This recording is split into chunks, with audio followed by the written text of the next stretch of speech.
बिस्मिल्लाहिर्रहमानिर्रहीम। मोहतरम नाजरीन, अस्सलामु अलैकुम वरहमतुल्लाहि वबरकातुहू। नाजरीन, आपका भाई ख़ादिम हकीम हाफिज़ कफ़ैतुल्लाह नुस्ख़ा लेकर हाज़िर है। ये नुस्ख़ा है एलर्जी के लिए। जिस्म पे, जिल्द पे जहाँ भी एलर्जी हो और जिस किस्म की भी हो, दाने, फोड़े फिंसियों की सूरत में या खुश्क खुजली की सूरत में, इंशाअल्लाह हर किस्म की एलर्जी के लिए ये यकसां मुफीद नुस्ख़ा आपकी खिदमत में है। तो आपने पिंसार स्टोर से एक दवाई, देसी दवाई मिलती है, उसका नाम है त्रिफला।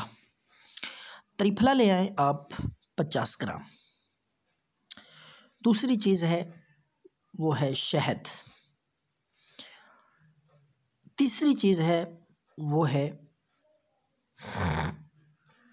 1 कप पानी। अब मैं आपको इसका तरीका, तैयारी का और इस्तेमाल का तरीका बताता हूँ। तो आपने त्रिफले के सफ़ूफ़ का आधा चम्मच ले लेना है।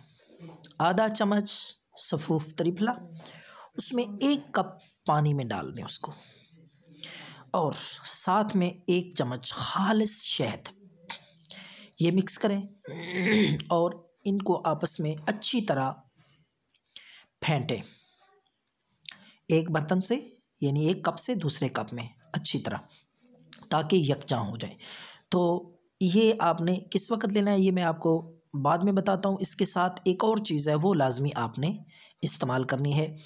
सुबह के वक़्त निहार मुँह या खाने के बाद, आपकी चॉइस, आपकी मर्ज़ी है, जिस वक़्त आपकी तबीयत हो आप ये ज़रूर इस्तेमाल कीजिएगा।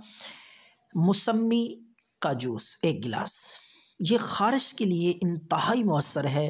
बदन से, जिस्म से एलर्जी के, ख़ारिश के जितने जरासीम होंगे इंशाअल्लाह इससे ख़त्म हो जाएंगे।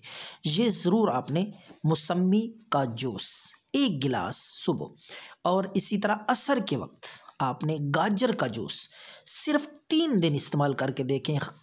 हर चीज़ आप भूल जाएंगे। किसी इलाज, किसी दवाई को ना मानने वाली ख़ारिश भी इंशाअल्लाह इससे मुकम्मल तौर पर ठीक हो जाएगी। और इसके साथ वो नुस्ख़ा जो पहले मैंने त्रिफला वाला, पानी 1 कप और शहद 1 चम्मच, ये आपने अच्छी तरह मिक्स करके ये रात के वक़्त सोने से पहले आपने ये इस्तेमाल करना है। कम अज़ कम ये 7 दिन तक ये इस्तेमाल करें, तो इंशाअल्लाह ख़ारिश का नामो निशान नहीं रहेगा। दुआओं में याद रखें। अल्लाह हाफ़िज़।